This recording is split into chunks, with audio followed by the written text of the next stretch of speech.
Let's start with actually the book that I published in German in 1999 and in English in 2000 described today's situation.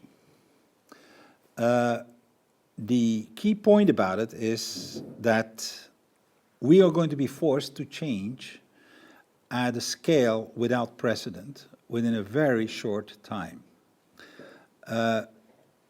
A friend of mine, Peter Russell, who has been the author of Global Brain, puts it this way: we should expect as much change in the next 20 years, and this was said in 2000, than over the past 200. I agree with him, but I'm adding to that, we will need as much change of consciousness than over the past 5,000 years. And that date is not chosen accidentally. It relates to the arrival of patriarchal societies, which actually was the time when currencies became preferably monopolies through centralized currency with positive interest rates. Now, we're really dealing with 4 problems, not one. The one that we talk about today, it happens to be just the most recent of the babies. The first one is a age wave. Society is aging in a way that it never happens before. When Bismarck decided to have retirement age at 65, the life expectancy in Germany was 48. So you were pretty safe that, there are only a few people that would ever get there. So the system was set up with that in mind. Now we are actually 1 person out of 7 is over 65, and it's going to 1 out of 4. So some time before we reach to 1 out of 4, the system will stop working.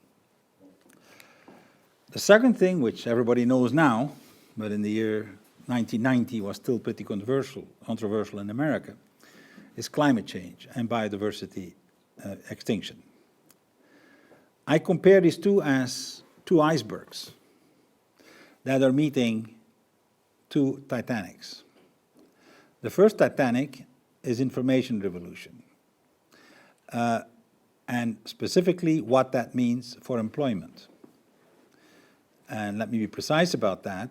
We now have the technology to decouple growth, economic growth, from job creation. When AT&T had its best year in its history, it fired 40,000 people. Okay? And this is typical of that environment.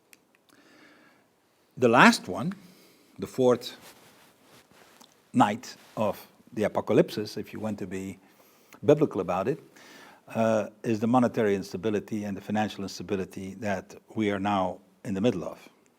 So the issue we're dealing with is the convergence of these 4 megatrends within a time window that I actually estimated between 2005 and 2010, and that we have to resolve before 2020. That's after 2020, if you haven't addressed the climate change, it's taken care of itself, okay, without us. All right? In other words, there are positive feedback loops that actually make the whole thing of us trying to reduce carbon obsolete. Now, you can summarize that in 4 what I call money questions. The convergence, the reason it converges is that all 4 of them can be summarized into a money question, which basically is not solvable within the conventional framework, which is the reason that I believe we have no choice but breaking through. And it's any one of the 4 is enough, but we have the 4 at the same time. The first one is, how will society provide the elderly with the money matching their longevity? In other words, the whole deal of jobs and retirement is obsolete. The second one is, how can we resolve conflict, the systemic conflict between financial interests and long-term sustainability? The third one is, how do you provide a living to billions of people when you have jobless growth? And finally, how do you deal with the global financial crisis? And that's what we're dealing with. So I think it's important to see the scale of what we're dealing with, these are all four global issues. And none of them can be solved within the conventional money paradigm. So I call this the money wall. So here's the plan. Let's first talk about the latest baby, the crisis of 2008, which is still ongoing in 2009. We'll be finding that there is actually a systemic cause, that there is not a management or a cyclical issue. And from when you understand the systemic cause, automatically the systemic solution becomes available. And then we'll apply that to each one of the megatrends that I just identified. We can see why there are monetary innovations that can address each one of them. So here's a picture that replaces many words. It is the way the banking system has literally shrunk into insignificance in terms of capital over the last year and a half. The blue circle indicates the capitalization of these banks, which are the biggest banks on the planet, as of mid-2007. And the green one, basically what it means for today, what's left. So that shrinkage has a huge impact in terms of the capacity for the financial system to provide financing for everybody else. That is the core issue on the financial end. So again, the picture, it doesn't matter whether you look from the right or the left or the top or down, you can actually find the same kind of issues. Here are statistics from the World Bank on what it has cost specific countries to bail out the banks at particular years when there was a crisis. The Swedish one, 1991, was the cheapest of this since World War II. It only cost 3.6% of GNP. If you take Japan in 97, it's 24%. If you're dealing with Mexico, it's 20%. If you're dealing with Malaysia or Argentina, it's 45, 50%. South Korea is 60%. That is of everything that is being produced within a country, okay? In other words, we're talking of a huge transfer of wealth, which is multiples of any other budget item that you can think of, right? Today's estimate for the United States, I haven't got the estimates for individual European countries with the precision enough yet, but the estimate that is provided by Bloomberg is that it's going to cost 50% in the United States. We're at the higher end of that range. Here are some details. As of the end of the Bush administration, there had been $4.6 trillion, $4,616 billion, that actually has been committed to the banking system. And the Bloomberg estimate is going to be about 7.7 trillion. Now, just compare that with every single other cost that the United States had in its history. The biggest single cost has been World War II. And that represented, at the time, 288 billion, which, when you adjust for inflation, presents 3.6 trillion. So what has already been spent is, 25% higher than the biggest single item in history. You need to add to the cost of World War II the Louisiana Purchase, the Marshall Plan, NASA, the Race to the Moon, Korean War, the New Deal, and Vietnam War, plus World War II to get to the numbers we're talking about. And this is all going to be done in a couple of years, as opposed to stretched over a century and a half. The European scene, what we do have is an idea of the size of the assets of the three largest banks in each country, which have now been basically guaranteed by the governments. And Germany is the one on the cheap end. It's only 130% for the three largest banks. If you deal with Ireland, it's 250%, like France. The United Kingdom is 300%. Belgium, Netherlands is 400, 500%. Switzerland, 773%, with the two largest banks only, i.e. UBS and Credit Suisse. Iceland, which had 1,000% and went bankrupt within a week. So we're looking at unprecedented numbers. Let me specify that these are guarantees. They have not been paid out yet. But if the game plays out the way it looks like, at least some significant pieces of that will be played out. And then, so the way I look at it is that the governments have learned in the 1930s that you cannot afford to let the banking system sink. What governments will learn in this cycle is that they cannot afford to save the banking system. So we are on pretty virgin territory. A couple of quotes. Alan Greenspan, the ex-governor of the Federal Reserve. Let's recognize that this is a once-in-a-lifetime century, once-in-a-half century, probably over once-in-a-century type of event. In other words, he compares it with the 1930s. Rubini from the NYU, the recession will be long, ugly, painful, and deep. My favorite quote is from Stiglitz, and he says that when there is an economy in a downturn, typically they have an argument whether it's a V, i.e. deep but short, or a U, longer but not as deep. He says this one is going to be in L, boom, and then stay there, which I think is a pretty graphic image.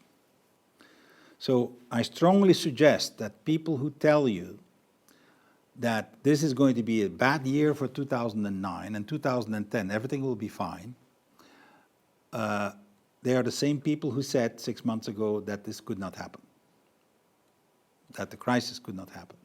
And they're saying it for the same reason, because if people become aware that we're dealing with a systemic issue that will last 10 years, this will make problems now deeper. So that's where the catch-22 where we are. I describe this as, well, the view from the Swiss near Basel of some kind of a monster from pre-Diluvian times that appears in your nice little kept garden and Autobahn doing terrible things. Now, what I find interesting is what is not being talked about. This is being treated in the press and by government as if this is the first one. I have no argument, this is the biggest one. But there have been 96 previous banking crises over the last 25 years. There have been 176 monetary crises over the last 25 years.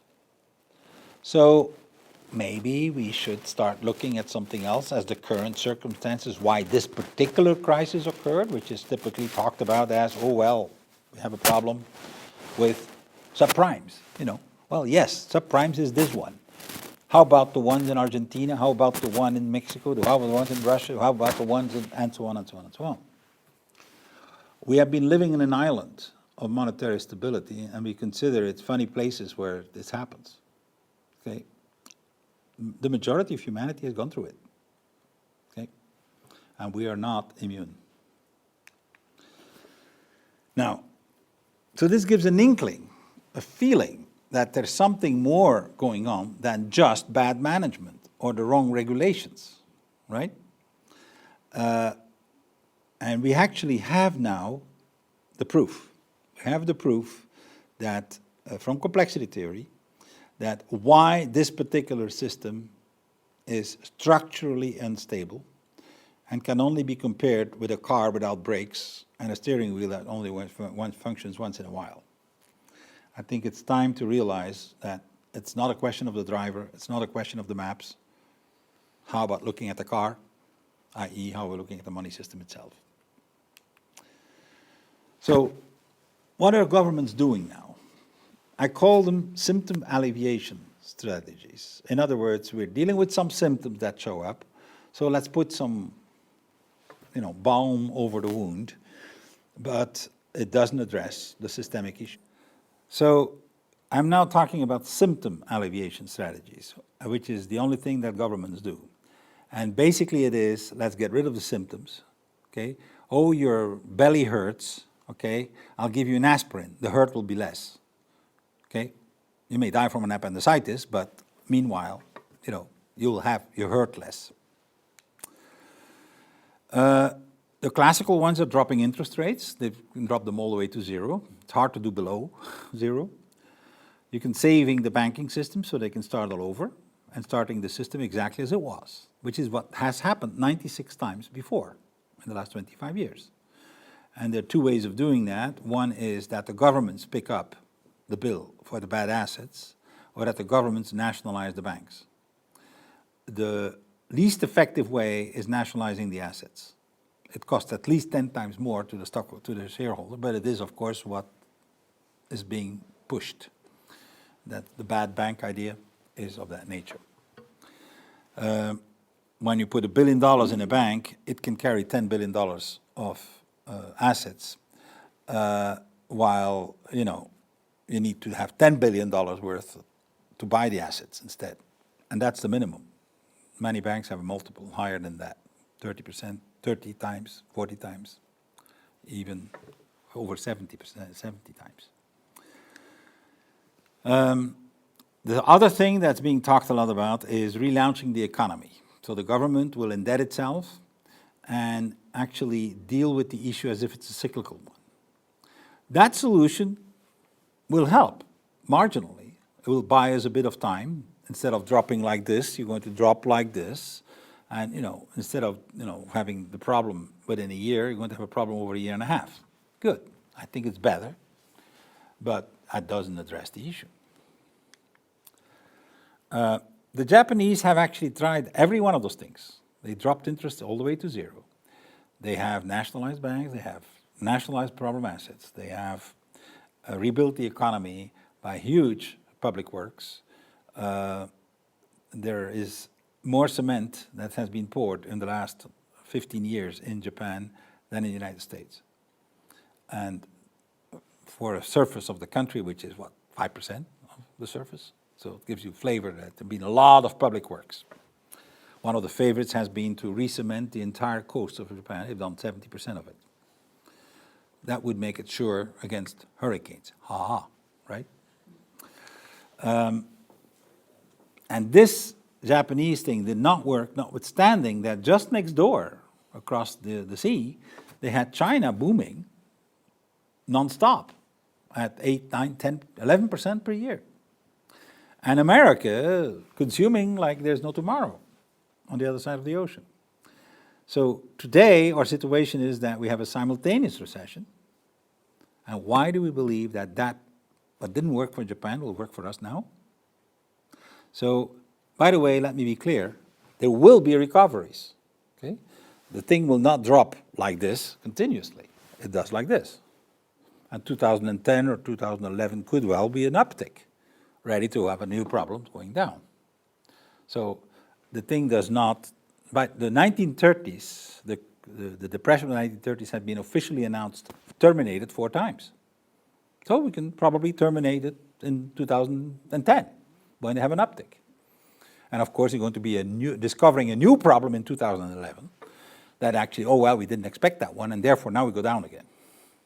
These problems are predictable. They will occur, but they're behaved as if they're not. My suspicion is that when people believe that it's a short-term problem, there is no reason to touch the system. It keeps the status quo on a systemic level. So that image describes what I believe is the conventional solutions. They're running on empty.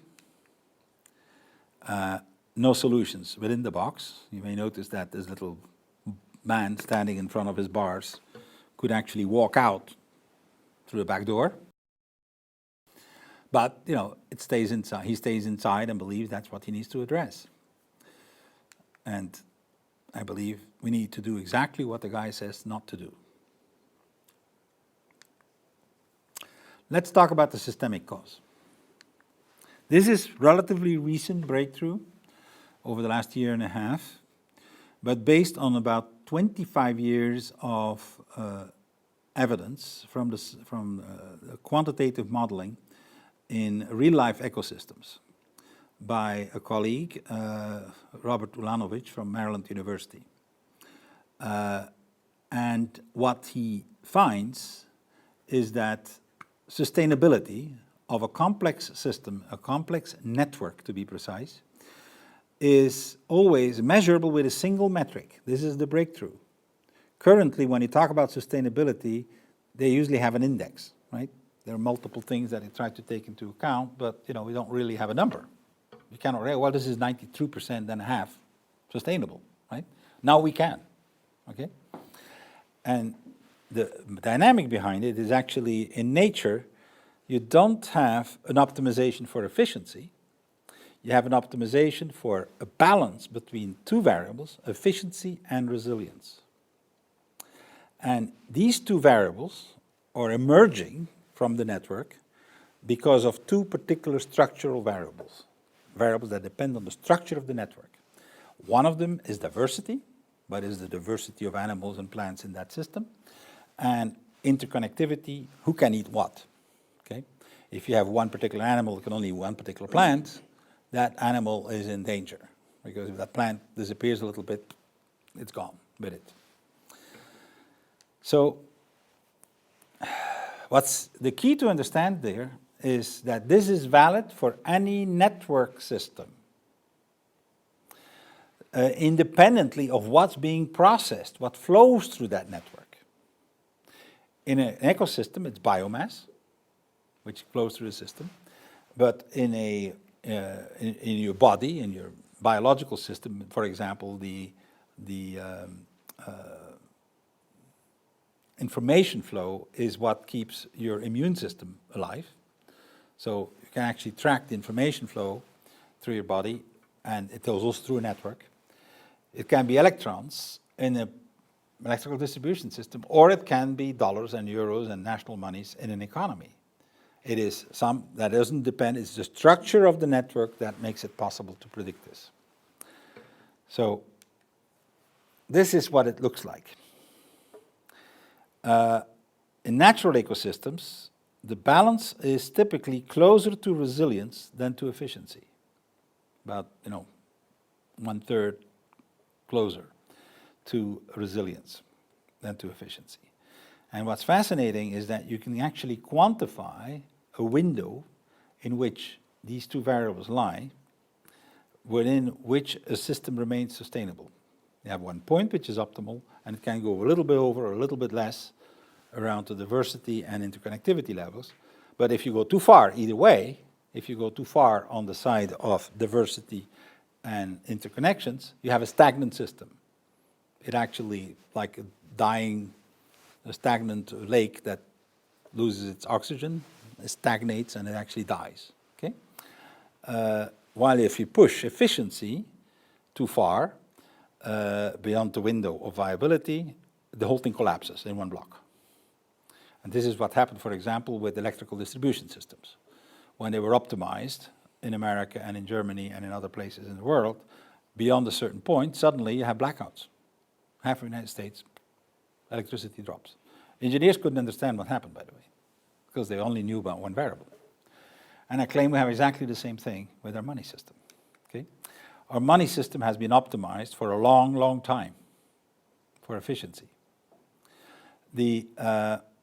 You have the reason we had national monies within an economy, a nation state, was to optimize price formation and exchange. Then Milton Friedman in 1953 decided that the global system was sub-optimized, that you need to get rid of all the constraints from governments so that you have a better optimization through the market system on a global level, pushing further to efficiency. And we have had massive efficiencies. And there's no question that the monetary system is efficient. There's also no question that it is very brittle, which is exactly what's predictable. So every time that there is a crash in a bank, what do? They save the biggest banks and make them bigger. Makes it further, less diversity, less. So we push always in the same direction. We only know one direction, efficiency. and that's why it is not viable. So the collapse, we don't know what curve it will happen. I can't predict that it will happen on Thursday afternoon at 3 o'clock in the afternoon. I'm just pretty sure that it will collapse. All right, just a question of time. It's an accident waiting to happen. The solution becomes very logical. Introduce diversity. And that's what complementary currencies do. They are having the effect of having less efficiency, which is the first reaction that you have from economists when you talk about complementary currency. They say, well, this is less efficient. They're right. And that's exactly what's needed. Our monetary system is too efficient for its own good. The only thing that can happen is collapses. So the systemic solution, what is it?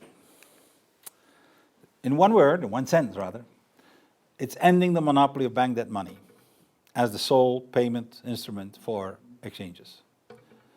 That is the problem. And we can describe this graphically. If you have the conventional monetary system, let me emphasize, I think that's fine that it is being salvaged. It's fine that it's being resurrected. Do whatever you want with it, but don't rely on it as the only tool. There are two solutions for it. One is a family of currencies that I call social purpose currencies.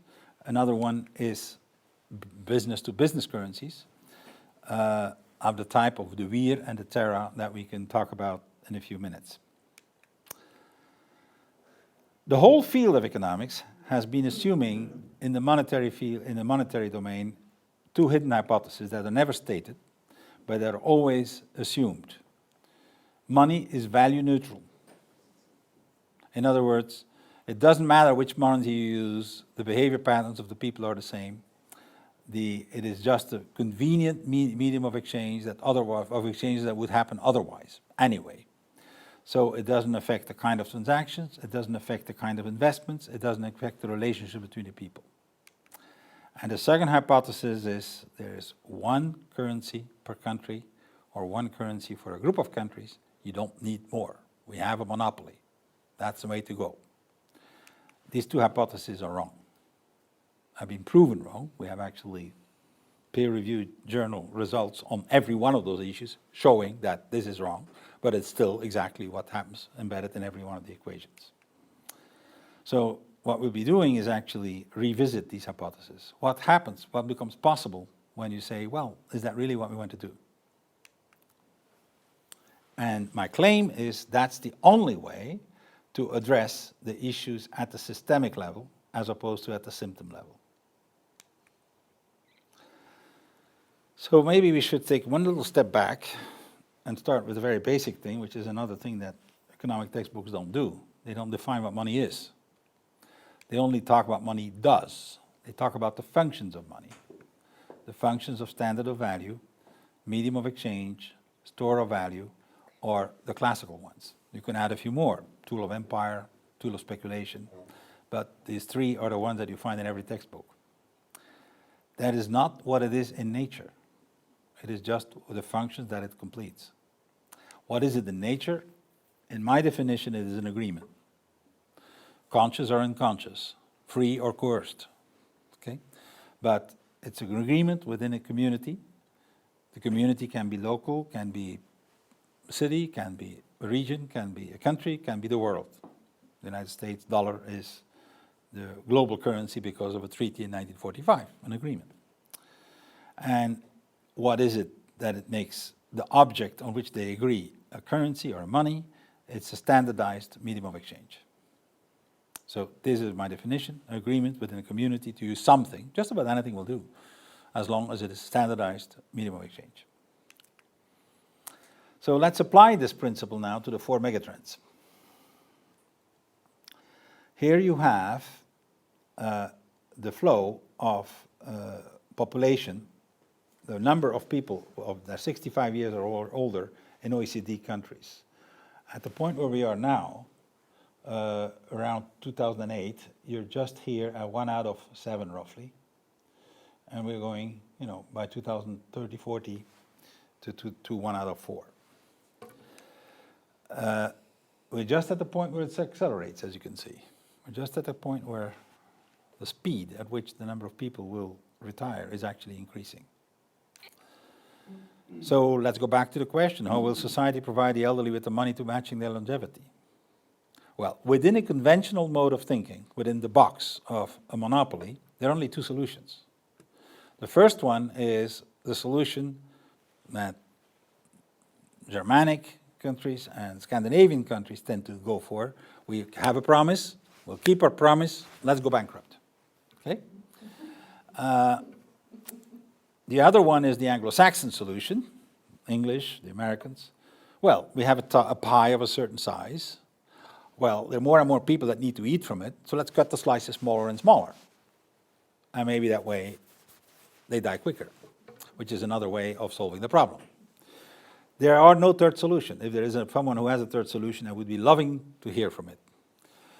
There is no solution to that dilemma outside of leaving the monopoly of conventional money, and that's exactly what Japan did. The Furiakipo system is now about 13 years old. There are 476 systems, and it addresses, it's a currency. I help an elderly person in my neighborhood. Everything that's not covered by the national health care is payable in Furiakipo. For example, shopping, preparing food, helping for a walk or something like that, whatever is useful, I do that. The national health care doesn't provide money for that, but I can do it and I get credits in time on a savings account. And with that time, what can I do? Well, first of all, I can use them when I'm sick myself, and then they provide the same services for me, or I can send them to my mom, who lives on the other side of the country, and there are two clearinghouses that actually are linking these systems. The key point about it is actually you can use time as money. And the nice thing about it is that people who have a lot of money typically don't have much time. People who have very little money typically have a lot of time. So this is actually something without the need requiring any particular other social intervention. It happens naturally. If you provide it as a currency, you're going to have a very different dynamic. So as I said, there are 478 systems operational in Japan. They're helping hundreds of thousands of people. There are 1.8 million people that need daily care in Japan. And it's going to double. So how do you do this?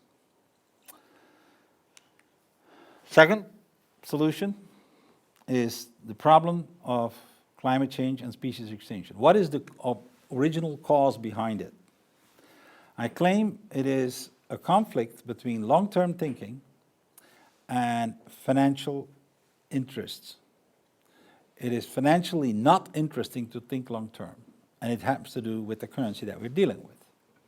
So the answer is, let's create a currency that makes it profitable to think long-term. And that's what the Terra is. So here is a metaphor to explain how it works, or what the principles are. Let's assume that you have a world in which you have investments between two types of trees, to make it simple, a pine and an oak. And to make the numbers simple, a pine is mature in 10 years and an oak is mature in 100 years. Fine. And let's assume that all the numbers are inflation adjusted. So a pine is worth $100, an oak is worth $1,000. When you come in with a currency with a positive interest rate, what happens? Well, the pine that is mature 10 years from now at $100, discounted to today, is worth $61.39. Another way of putting this is, if I put $61 into a bank account at 5%, you're going to have $100 10 years from now. So that's why the money in the future is the same. The different amounts are fitting to each other. Now, what happens to our oak? Well, it's worth $7.60. So in a society with a positive interest rate, you cut down all the oaks and plant a lot of pines. I've seen a lot of people in California very interested in felling the sequoia, who take 2,000 years to mature, but I haven't seen anybody plant them. It would be crazy planting an oak, right? Now, we consider this normal. Is it normal? Is it the only way? If you have a demurrage currency is a currency with a time-related charge, a negative interest rate, a parking fee on money. What happens? With the same scenario, the pine is worth $167 and the oak is worth $168,000. So in a society that uses that kind of money, without anybody having to do educational programs or try to lobbying CEOs, people plant oaks. Okay? This isn't theory. This was done. When such currencies were operational, which is the case, for example, in Egypt, in dynastic Egypt, and in our Central Middle Ages from the 10th to the 13th century, people were building things to last forever. You can still visit them. What will remain of our civilization in 1,000 years? My bet is nuclear waste. That will be there for 1,000,000 years. Okay? But otherwise, not much of what we've done in our lifetimes has a chance to even be around by then. We can still visit our cathedrals, can't we? You can still visit the Egyptian temples. They were looking at the world differently. So this isn't theory. So how do you get to such a currency? Well, I'm not going to get into any details. Let's assume that we define a currency as a basket of commodities and services that are important for global trade, like oil, bushels of wheat, copper, for the nostalgic, 1/10 of an ounce of gold, you know. And you have any standardizable good and service can be included. So it is actually similar to the gold standard, but with a basket of commodities instead of a single commodity, okay, in terms of dynamics. But it wouldn't replace the conventional system. It works just in parallel to it, which is the difference with the gold standard days too. This would be a lot more stable than our national monies, with actually only 12 commodities. You would have 4 times less volatility than what we've seen in between national monies. And the Terra would be, by definition, inflation resistant, given that all these ingredients are critical for global trade. How would that money issued? It would be issued by the Terra Alliance. It would be issued as an inventory receipts for goods sold to the Terra Alliance. So this is a fully backed currency, a robust currency, therefore. You may have a collapse in the global monetary system, that currency will remain valuable. Okay? And it costs 3.5–4% a year to store these things. So therefore, you have a demurrage fee of 3.5% and 4% a year. And the nice thing about this currency is that it actually is counter-cyclical. Inventories tend to be in excess at the beginning of a recession. What do they do with inventories in excess? They sell them to the Terra Alliance, which issues the Terra currency. What do you do with the Terra currency? You spend it, because you have a demurrage fee. So therefore, it activates the economy. Similarly, or actually the opposite, when you have a boom period, there's a scarcity of the commodities, so people will cash in the Terras and be willing to pay a 2% fee for cashing in order to get to the raw materials themselves. Because the raw materials, access to the raw materials is going to be more important than their cost. Now, how do we deal with the other 2 megatrends, number 3 and 4, the issue of jobless growth and the issue of financial crisis? Well, within today's environment, what I'm seeing is the need to introduce a business-to-business currency, similar to the Lietear, which actually reduces employment losses. This is a short-term issue. And that encourage the development of social purpose currency that will reduce the social problems that are still appearing, because I don't believe we'll stop the crisis with this. So what is the Lietear? It's a currency started with 16 people in 1934 in Zurich. It's a business-to-business mutual credit.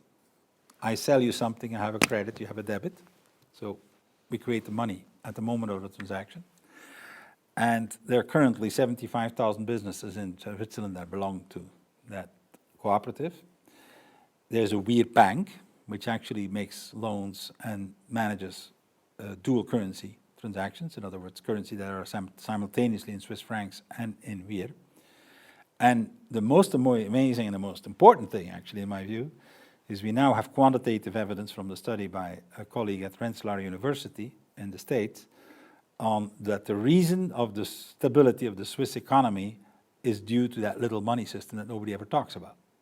Whenever there is a recession happening in Switzerland, in the official economy, the volume of weir and the number of participants increases, whenever there is a boom, it does the opposite. So it breeds in the same direction that the central banks are trying to make it happen by manipulating interest rates, for example. But here you have actually a way of changing liquidity itself. So that is the secret for the stability of the Swiss economy, and its lower volatility in unemployment. I believe this is the lesson that we should learn from now. There are another example that's well known in Germany, the Chiemgauer, which is now operational for 8 years or 9 years, and which uses the Mirage system, okay, and which is used in 700 businesses in the southern part of Bavaria. Here's a graph that shows the evolution of complementary currency systems for social purposes, not business purposes, in a dozen different countries. There are well over 5,000 by now. One example that's fairly well known is the time dollar in the United States, which started in the United States, but is operational in about 15 countries. Here is another example, the Ithaca hour in Ithaca, New York, which is a paper currency, which is the reason that it's more easily to present, because most stuff is electronic. This is the case, for example, with the Yamato loves. The love currency stands for local value exchange. Yamato is a city of 700,000 people. 2/3 of the population use this kind of complementary currency, and they actually, what happens is that the population itself creates the currency that they want, and the city provides them with the smart cards and the readers in order to make it work. So I think this is something, again, that we should learn from. What are the next steps? Well, the best way that governments should support such a strategy actually doesn't cost anything to the governments, while all the other solutions that are currently being applied and are not working is costing a hell of a lot to the governments. And it is that governments should accept partial payments of taxes through well-selected business-to-business currencies.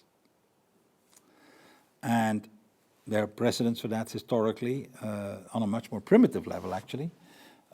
For example, in Russia, when the ruble collapsed, the governments accepted copper tons for payment in currency, instead of currency, because they didn't have currency. But the second part is also very important. Government should de-tax any social purpose currency that is well verified and very clear that there is not a tool to surround the labor laws. But if the furiakipo was taxable in Japan, why would people bother? And then the government has to solve the problem of the elderly people. Okay?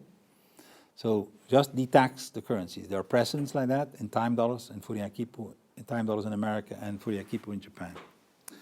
And what I would recommend is that we need to have complementary currencies doing exactly the opposite of what the banking system does, i.e. make it totally transparent. If you don't want to have a transparent transaction, use euros. Okay, nobody obliges you to use these currencies. So you can pay with euros. But if you want to play that in that courtyard, you need to be transparent about it, because it's the only way of making sure that this will not become a tax avoidance scheme or abuses of all different kinds. There are actually very positive developments occurring right now. The Banco do Brasil is the first central bank that actually has been put in charge of starting 150 dual currency banks in Brazil at a rate of 10 per month. They are copied from the Banco Palmas precedent, which is just 10 years old now, near Fortaleza, in the northeast of Brazil. There is an Interreg project in preparation in the European Union that will start in the fall of 2009, and that involves a number of number of cities. This is a city-to-city system, including Dublin, Bristol, Amsterdam, Bremen, Brussels, and a couple of other towns. The idea is to actually provide an incentive scheme that when you do something that reduces carbon emissions as a consumer, you get credits that are usable to purchase other things from shops that sell goods and services that reduce further carbon emissions. So it creates a virtuous loop of carbon reductions. A very good quote that I believe is relevant: you cannot improve what you don't measure.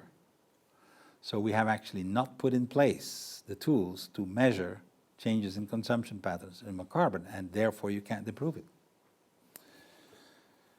The third domain is business-to-business currencies, and there are several examples. There's one in Brittany, that's information, that's not done. We have one in Germany, which is information. We have the one in Netherlands, which affects the construction field, and there's one in Flanders, which has just started very recently now, which has actually been funded to get going.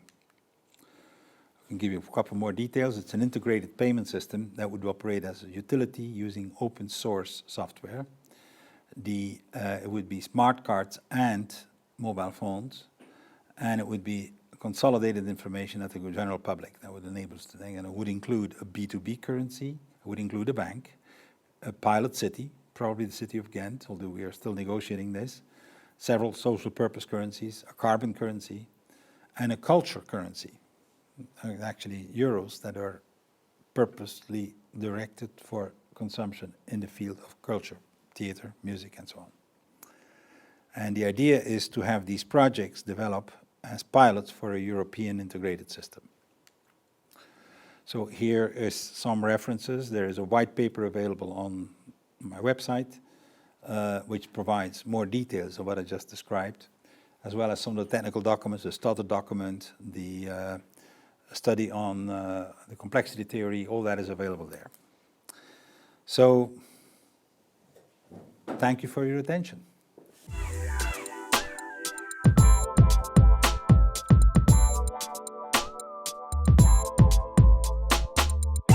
The largest adventure that the United States ever funded was World War II. We have never been there. We have never seen anything like this. This is more expensive than World War II. So what we'll learn this time is that we can't afford to save the banking system. My argument is, when you have a bank too big to fail, break it up in 10 banks that are small enough not to bring the whole economy down. Nobody is doing that. Right? Sarkozy is saving the automobile and building new highways. Why not public transport? Yeah. That would be an investment in the future. Cars are not part of our future. Everybody who's on prospective analysis knows this, but they are the powerful lobbyists. This is politicians throwing money at their favorite lobbyists. Currently, everything that the governments are doing is addressing symptoms. They are not addressing the system. So the systemic solution is to end the monopoly of bank debt money. I'm not against bank debt money. We shouldn't try to kill bank debt money. You won't succeed anyway. Okay? But we should end the monopoly of it. My view on the future of payment system is this. The post-bank system, the post-bank card system is this.